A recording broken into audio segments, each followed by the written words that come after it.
right, guys, it's time for yet another challenge. And in this challenge, you're going to be applying a lot of things, not just the things that you learned in the last lesson, but everything up until now. And the end result is going to be this beautiful to-do list where you're going to be able to add some new items, say buy milk, click add, and it gets added to a list of bullet points. And effectively, this is what you're aiming for. But in order to achieve this, then you might want to refer to the index.js and look at the challenge text. So the first step is when text is written into this input, the state should somehow be changed so that we can track the state of what's in the input. Next, when the add button gets pressed, whatever is currently inside the input should be saved and added to an array. Now, finally, the UL or the unordered list here should display all of the array items as separate list items. And all of these combined together, you should end up with this functionality. Go ahead and fork the starting project for this lesson. Look around the app.js and the index.js to see what you've got to work with, and then pause the video and try to complete the challenge. Once you're done, head back over here and I'll walk through the solution with you. Have a go now.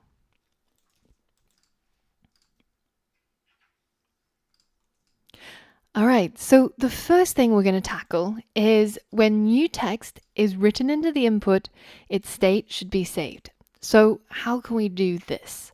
Well, we've done this quite a few times. We are going to create a new constant in our app function, and we'll give it a name that makes sense. Let's call it the input text. And then maybe we'll have a function to set it called set input text. And it doesn't matter what you've called yours, as long as your code works, it's fine. And then we're going to, of course, invoke use state to be able to change and save the state of the input text when it gets changed.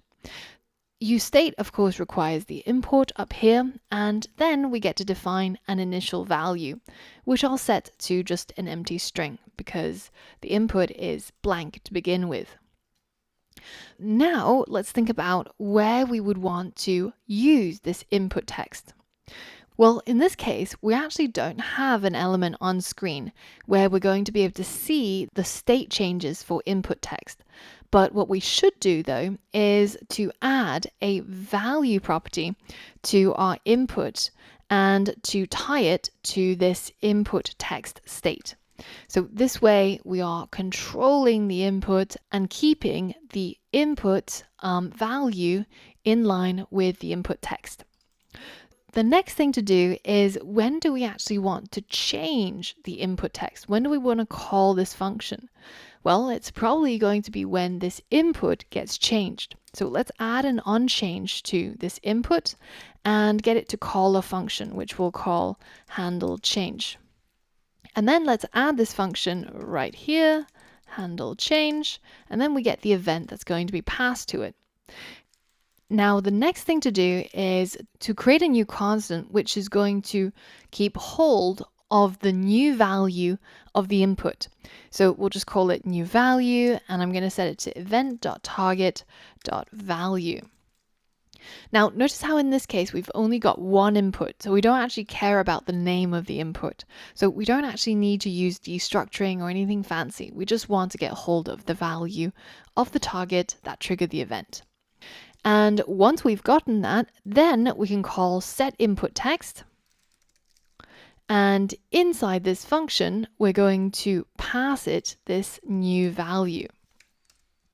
And because in this case, I'm not actually changing the input text, I'm not mutating it using set input text, I don't actually need the previous value. It doesn't really matter. I've got this whole new value that I want to give it, which is going to correspond to whatever the user is typing inside this input. So now, how can we confirm that this is actually working? Well, we can go ahead and pop it out and then use our Chrome developer tools to check the state of our app.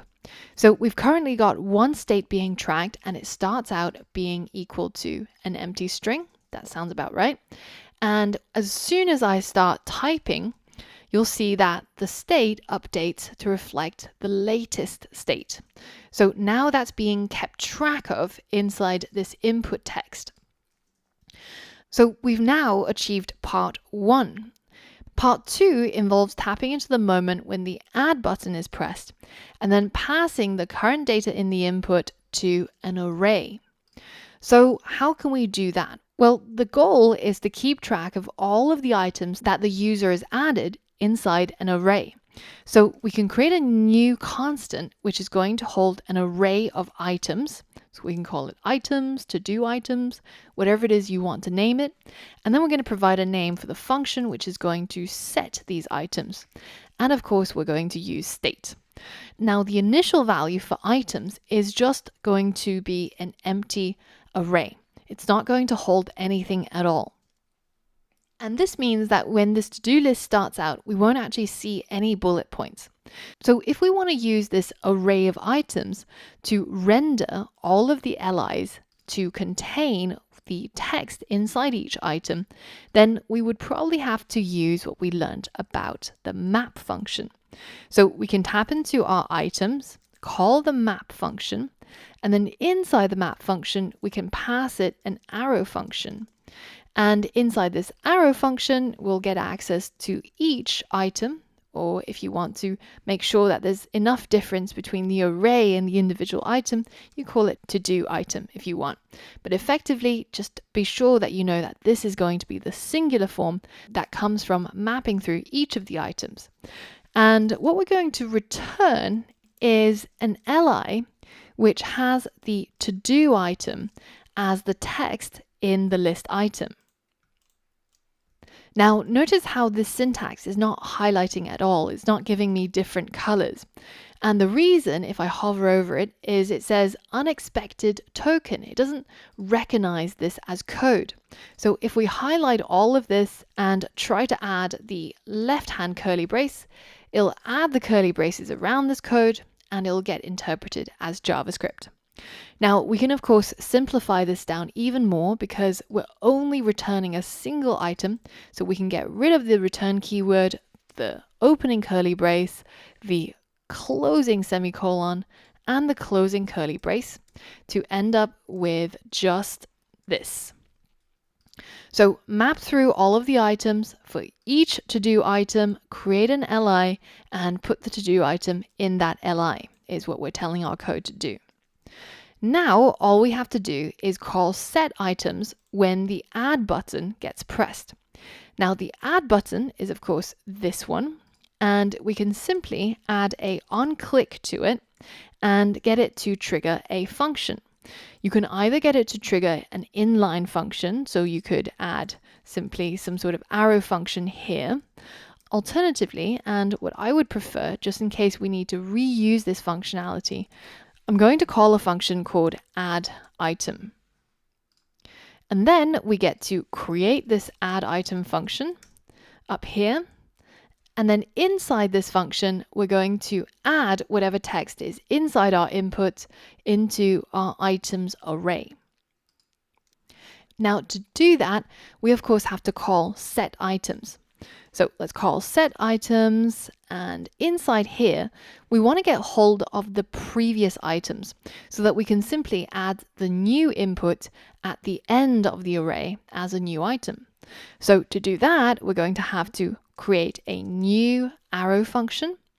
Inside the input of this arrow function is going to be the previous items or previous values, whatever it is you want to call it.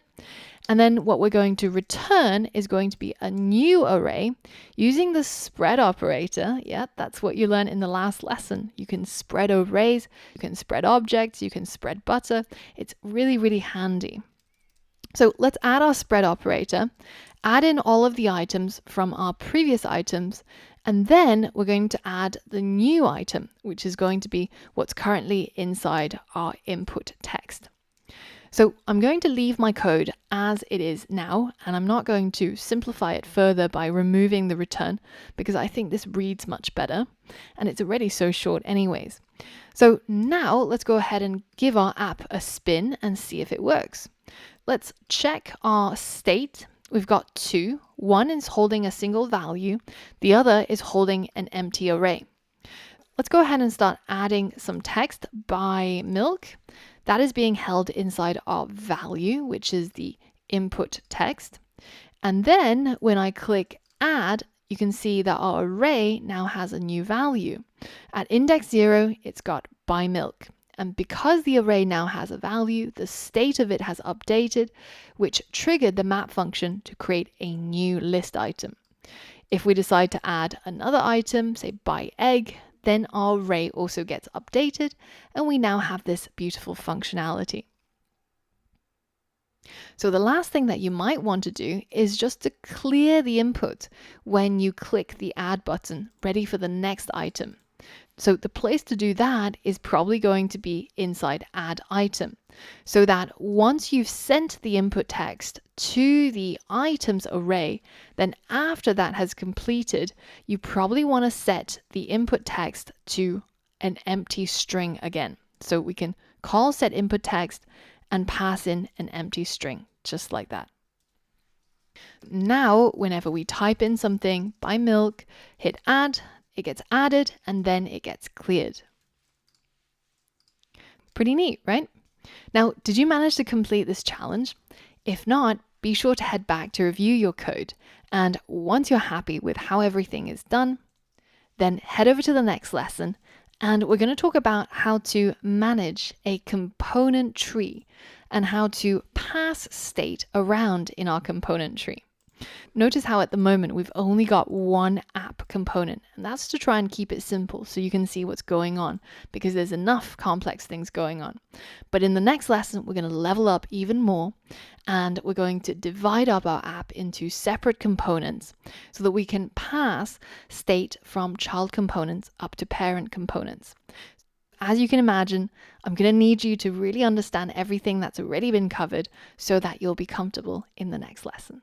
Take a breather, take a moment to pause, have a think, go for a walk, have some food, and once you're ready, I'll see you on the next lesson.